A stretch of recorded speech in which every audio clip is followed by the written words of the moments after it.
La buena doctora. La habitación olía a lavanda seca y a medicinas. En la penumbra, la doctora López se mantenía erguida junto al lecho donde yacía Eugenia, una anciana de piel traslúcida que apenas respiraba.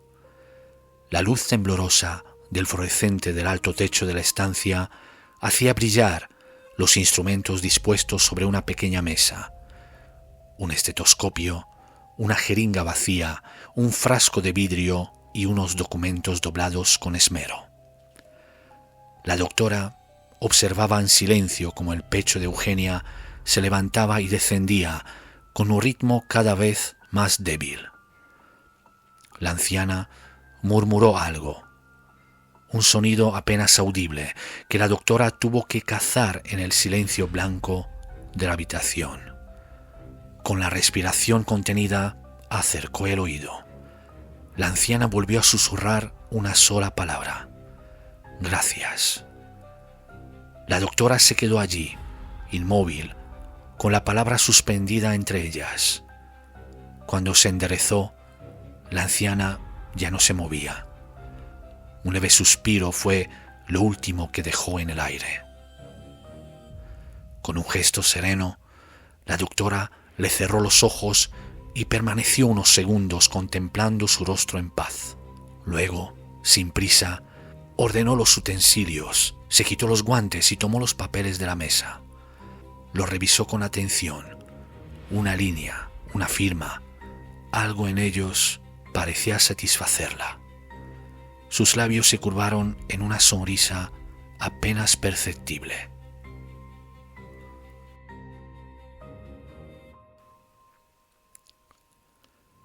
En la España profunda, donde los montes devoran los caminos y los pueblos se desangran de olvido, una mujer avanzaba por carreteras secundarias con un maletín negro tan pulcro como su bata blanca, impecable.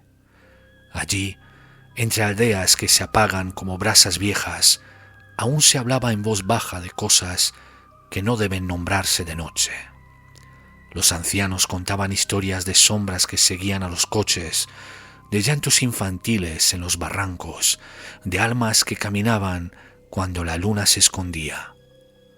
Los más supersticiosos evitaban pronunciar el nombre de la doctora después de anochecer, como si algo en su sola mención pudiera atraer la desgracia.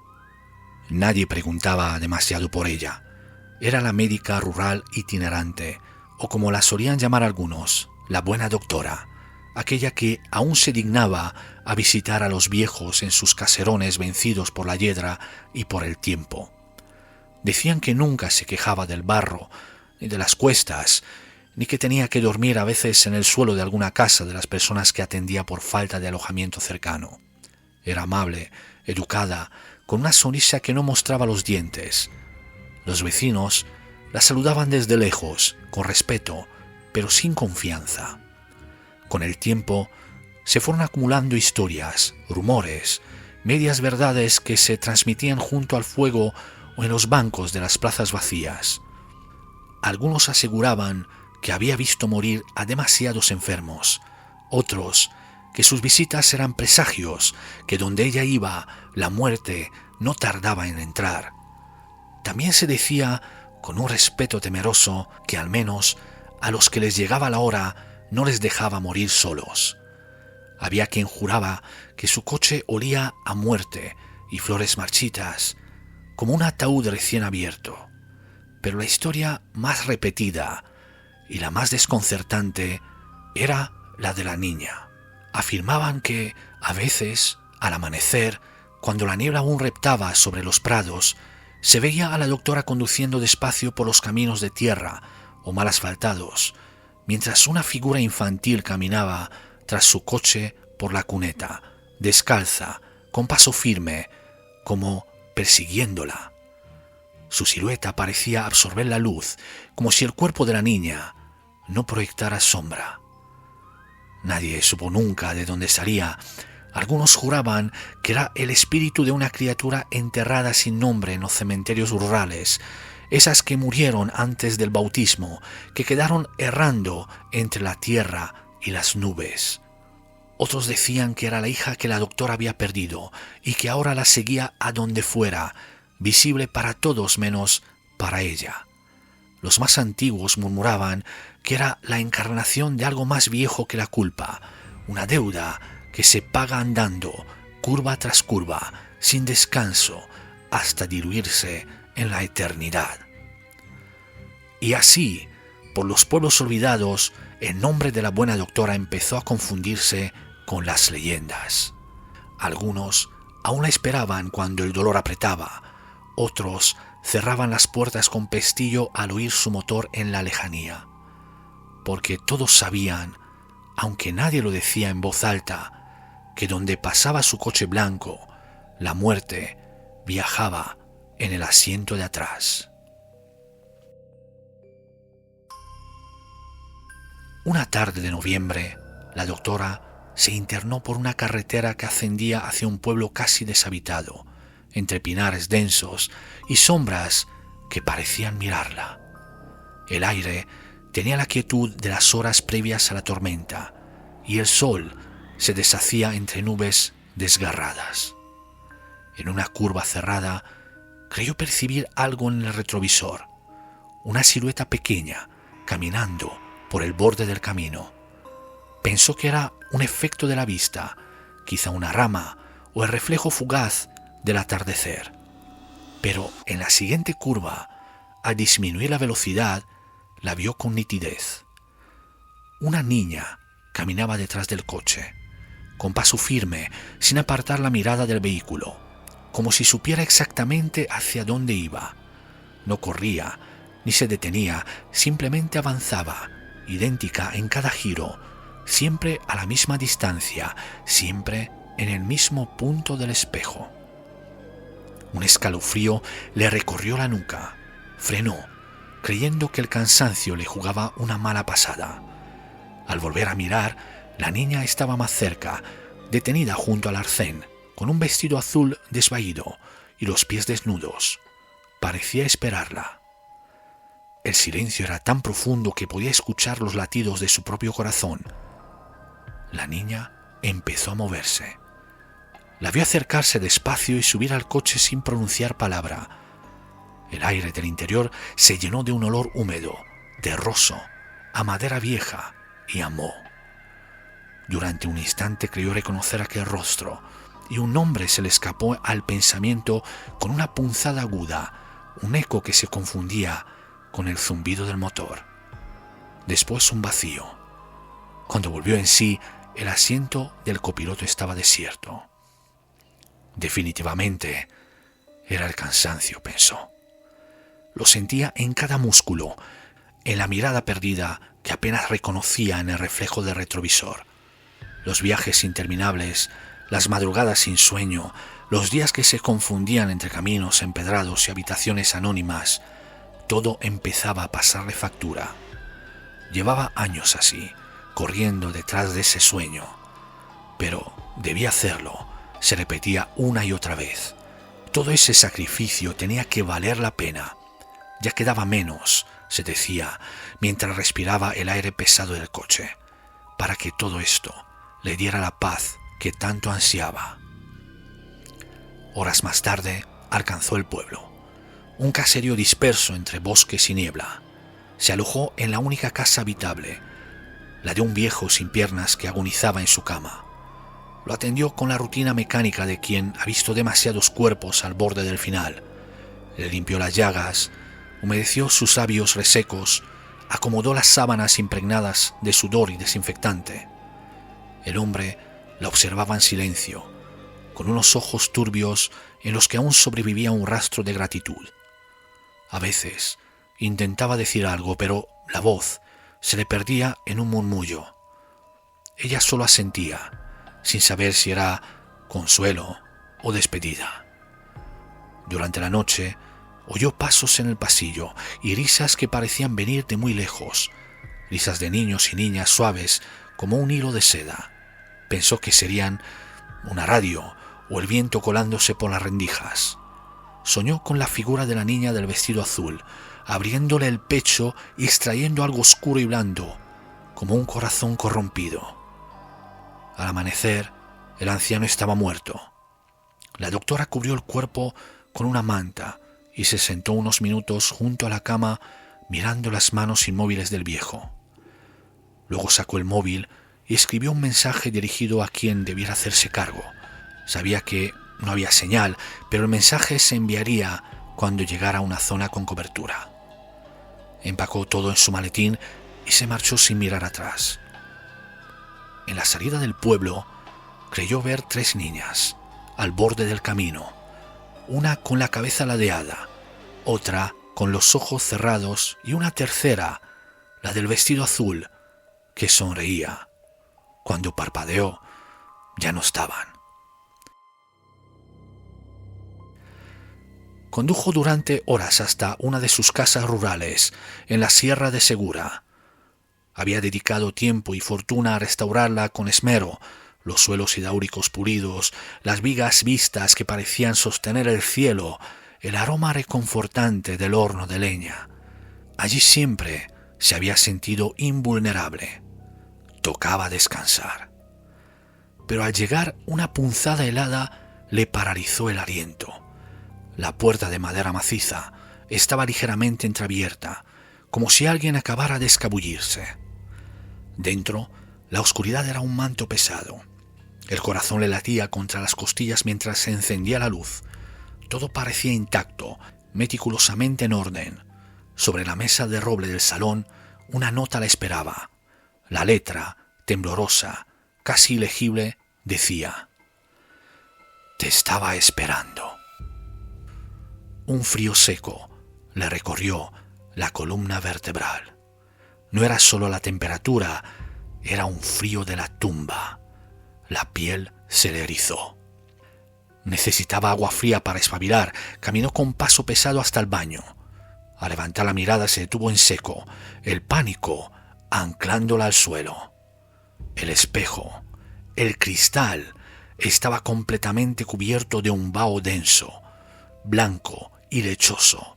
Sin embargo, el aire era gélido y no había rastro de vapor, ni de una ducha reciente.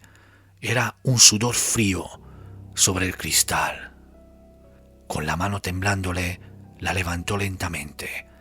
Los dedos rozaron la superficie, dejando un rastro limpio que se desvanecía en segundos. No pudo evitar mirar a través de esa abertura en el vaho.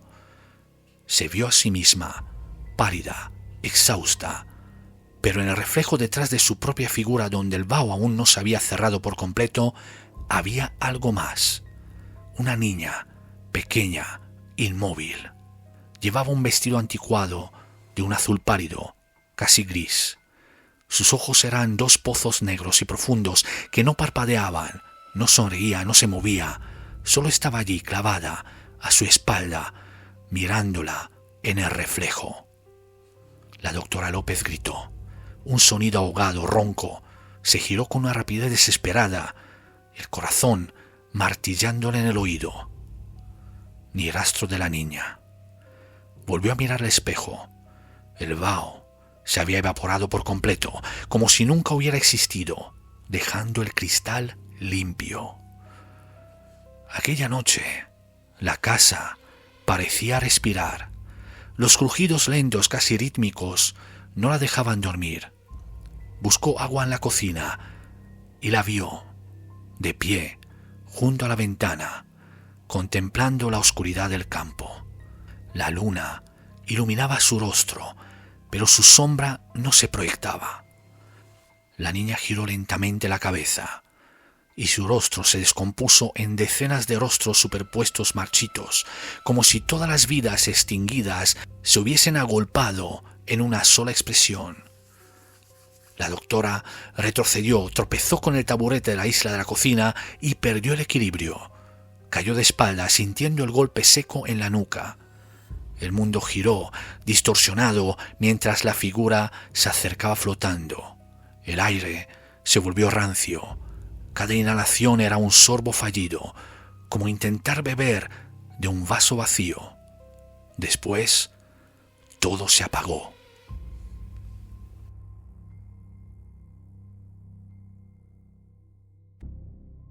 Despertó en una cama blanca, un hospital.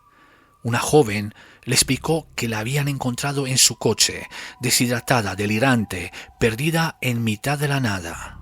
Llevaba una bata blanca y un maletín negro. Decía ser la nueva doctora itinerante. Hablaba con calma mientras revisaba unos papeles que pertenecían a la doctora López. Entre sus palabras emergían un pasado que ella había preferido no mencionar nunca. Ancianos solos, sin herederos, visitas periódicas, inyecciones lentas, dosis invisibles, firmas que no comprendían, escrituras falsificadas. No se dio cuenta cuando la joven doctora ajustó algo en el gotero con la serenidad de quien repite un gesto aprendido. El líquido descendió lentamente por el tubo y una corriente fría comenzó a recorrerle las venas. La doctora López quiso moverse, pero su cuerpo no respondió. Sintió primero un hormigueo en los dedos, luego una rigidez creciente, como si su piel se endureciera por dentro. Intentó hablar, pero su lengua se pegó al paladar. El aire le pesaba. Quiso gritar, pero de su garganta no brotó más que un murmullo seco, apenas un gemido atrapado entre los dientes. Comprendió que algo la estaba abandonando. No la vida todavía, sino la posibilidad de moverse, de huir, de defenderse. Su cuerpo se fue quedando atrás, mientras su mente aún lúcida observaba impotente cómo el mundo se estrechaba a la línea del gotero. La joven doctora sacó del bolsillo una foto. Era la imagen de una señora mayor en el huerto que bordeaba la casa del pueblo. Mano en la cadera, sol sobre el pelo, vestido azul. Sonreía con una calma que dolía más que cualquier reproche. ¿Te acuerdas de ella? Es Eugenia, mi abuela. Tú la mataste. La doctora López miró la foto y en el pecho sintió que se le cerraba algo irrevocable. Después de tanto trabajo, tanto sacrificio, se ahogaba a la vista del faro como un marinero que sobrevive a la tormenta para hundirse en las aguas tranquilas del puerto. Tranquila, doctora, no voy a matarla, susurró la joven doctora con una dulzura que helaba. Sería demasiado fácil. Quiero algo peor, susurró acercándose. Quiero que se quede, que recuerde, que viva con ello cada maldito día, aquí, inmóvil, respirando su propia culpa. No por un día, ni por una semana, no. Su espera será larga, interminable, tan larga que rogará por morir, pero nadie escuchará sus ruegos mudos. La frase flotó entre ellas como un juramento sin altar, y mientras la doctora López intentaba recomponer la respiración, comprendió que el castigo que le proponían no era físico, era una condena a la memoria, a la repetición interminable de la culpa, hasta que no quedara más que ese gesto monocorde de recordar y no poder huir. Intentó implorar, pero sus ojos eran lo único que aún podía mover. En ellos cabía todo el terror del mundo. Sintió como el frío subía despacio, reptando por el cuello hasta la mandíbula. Cada respiración se volvía un esfuerzo, cada parpadeo una súplica. La joven doctora se inclinó sobre ella y le susurró algo al oído, una frase que la doctora López apenas comprendió, aunque su eco le quemó el alma. Pobre, sola y abandonada. La joven doctora se incorporó y salió del cuarto sin volver la vista. En el cristal de la puerta, antes de cerrarse, se reflejó por un instante la silueta de una niña de vestido azul, inmóvil, sonriente. En la habitación blanca, solo el gotero seguía su curso, marcando el tiempo con un goteo lento, implacable, como un reloj que nadie volvería a detener. 3 días atrás, la joven doctora había tenido una visión. Conducía hacia la paz fría del cementerio, donde su madre, muerta al darle a luz, y su abuela esperaban bajo tierra. El motor apenas susurraba sobre el asfalto mojado. Justo donde la niebla se hacía más opaca y melancólica, una forma se materializó en el arcén. No era una sombra, era una mujer mayor. Llevaba un vestido azul celeste y su rostro era el de Eugenia, su abuela. La joven doctora ni siquiera necesitó frenar. Su alma ya había reconocido esa serenidad perdida hacía años. Eugenia no habló, solo levantó una mano y señaló el desvío que conducía a una casa rural. En ese gesto mudo, la joven doctora comprendió que algo oscuro la esperaría allí. Se encontró la puerta abierta. En el suelo de la cocina yacía la doctora López. Se había golpeado la nuca al caer y un charco de sangre oscura comenzaba a coagularse alrededor de su cabeza. Mientras buscaba desesperadamente algo para auxiliarla, la joven doctora encontró los documentos escondidos, las recetas manipuladas, las firmas. Descubrió el rastro de una red de engaños. La doctora López se había aprovechado de los ancianos más vulnerables de las aldeas despobladas, arrebatándoles sus propiedades para transformarlas en casas rurales de lujo. La joven doctora se quedó paralizada unos segundos, quizás minutos. Con la sangre de la doctora López aún tibia en el suelo de la cocina, tuvo una visión terrible y clara. Si la salvaba, seguiría con sus engaños, y si acudía a la policía, el proceso sería lento y quizá inútil. La justicia legal no llegaría a tiempo a esos pueblos. La frustración y una rabia fría le nublaron la conciencia. La joven doctora tomó una decisión radical. Arrastró a la doctora López inconsciente hasta su propio coche y la condujo hasta un camino en el bosque, sobre una ruta que solía pasar el guardabosques. Convencida de que la encontrarían tarde o temprano, la dejó allí dentro y luego volvió andando a la casa para llevarse todos los documentos incriminatorios. Nada de aquello llegó a las autoridades. La joven doctora se encargó de todo.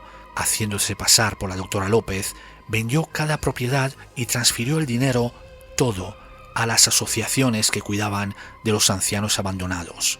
No buscó reconocimiento ni justicia legal, solo restitución, un equilibrio silencioso.